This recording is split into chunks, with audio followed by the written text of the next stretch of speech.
جو most wanted پتہ نہیں سینکڑوں لوگوں کو قتل کرنے کے بعد بنتے ہیں جا کے, اور اتنے ڈکیتیاں کی ہوتی ہیں پھر جا کے موسٹ وانٹیڈ بنتے ہیں. آپ بچپن میں موسٹ وانٹیڈ, اور بڑے فخر سے بتاتے ہیں نا, وہ بڑے بڑے دہشت گرد ڈان بڑے ہوتے ہیں علاقے کے, بدماش بنے ہوتے ہیں. میں نے کہا گریبان کھولو, اب یہ بٹن بند کرنے کا نہیں ہے, بنیان کے بغیر کرتا پہنو, بال بکھیر لو. تو اور ایسے گھومو, محلے کا بدماش آ رہا ہے کی ہے, جس نے جو اکھاڑنا ہے اکھاڑ لے. صحیح ہے نا, واقعی میں, آپ مذاق نہ سمجھیں. میں نے کہا ایسے گھومو, بال وال بکھیر لو, بٹن, بلکہ ٹیڑھے بٹن لگاؤ نا, یہ والا بٹن اتنا تو میں نے نہیں کہا, لیکن آئندہ کوئی کرے گا تو میں کہوں گا یہ والا بٹن یہاں لگا لو, ایک پائنچا ادھر جا رہا ہے, ایک پائنچا نیچے, اور ایسے گھومو. بولا جس کے باپ نے جو اکھاڑنا ہے اکھاڑ لے.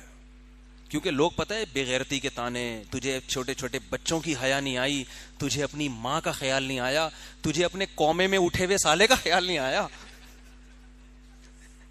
قومے سے اٹھے ہوئے سالے کا خیال نہیں.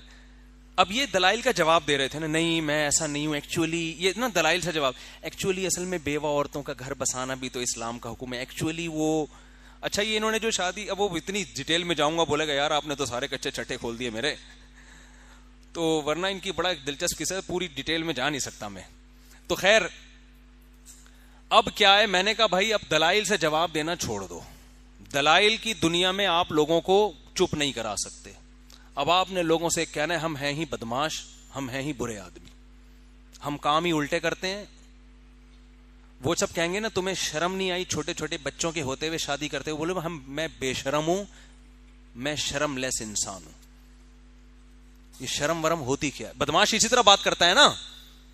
ابے کوئی ڈاکو آیا کہ تمہاری کنپٹی پہ بندوق رکھے اور بول پیسے دے, آپ کو تمہیں شرم نہیں آتی, وہ کیا کہے گا, شرما کے چلا جائے گا واپس کیا خیال ہے, بولے گا میں نے تیرے سے مشورہ نہیں مانگا, پیسے مانگے ہیں, پیسے دے. تو دوسری شادی بھی کام بدماشی والا ہے. یہ تمیز سے بعض کام ہوتے اچھے ہیں مگر معاشرے نے اس کو بدماشی بنا دیا ہے. اگر آپ دلائل دینے پہ آ گئے تھی, ایکچولی دیکھیں وہ مفتی صاحب کا میں نے بیان سنا تھا, وہ ایکچولی عورتیں زیادہ ہیں مرد کم ہیں, یہ بیچاری بیوہ کہاں, یہ بیوہ اگر تمہاری بہن ہوتی تو بھی تم اسی طرح ری ایکشن کر رہے ہوتے.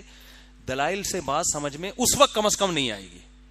تو میں نے کہا بھائی اس کا طریقہ یہی ہے کہ آپ گریبان الٹے سیدھے, شلوار کے پینچے یوں, بال بکھیر لو, اور ایسے مونچھے وچھے بڑھا لو, اور ایسے بدماشوں کی طرح گھومو. اور جب کوئی کہے یار یہ دیکھو اس بیچارے کو ترس نہیں آیا اپنے چھوٹے چھوٹے بچوں پہ, تو بولو بھائی یہ ترس ورس دل نام کی کوئی چیز میرے سینے میں نہیں ہے. ٹھا ٹھا ٹھا یہ تو زیادہ ہو جائے گی. وہ جب میں نے 10-15 منٹ ان کو یہ تقریر کی نا, کہہ رہے خدا کی قسم اتنا سکون ملا ہے بتا نہیں سکتا. کہہ رہے میری ساری ٹینشن کیا ہو گئی, ختم, ساری ٹینشن ختم. واقعی ان کے چہرے سے لگ رہا تھا ان کو ریلیکس, تو ریلیکس ہو گئے. ریلیکسنگ کا چٹکلا سنا ہے ایک سردار جی سے, وہ سردار جی بھی سن رہے ہوتے ہیں یار آج کل. سردار جی سے پوچھا آر یو ریلیکسنگ, اس نے کہا نہیں, I am Ranjit Singh, I am not relaxing. تو وہ کہہ رہے میں کیا ہو گیا, میں نے بتایا ایسا. میں نے کہا یار بس کیا ہے تو کیا ہے, بھاڑ میں جائے, جس نے جو اکھاڑنا ہے اکھاڑ لے.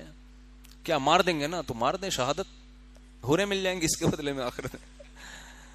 تو وہ بڑے پھر بھی گھر نہیں گئے وہ. تو میں نے کہا ابھی فی الحال آپ گھر نہ جائیں, اس لیے کہ جو تھوڑی آپ کو سکون ملا ہے نا الٹی الٹی باتیں کر کے, تو وہ پھر دوبارہ سے وہی. تو میں نے کہا کہ اب آپ ایسا کریں کہ آپ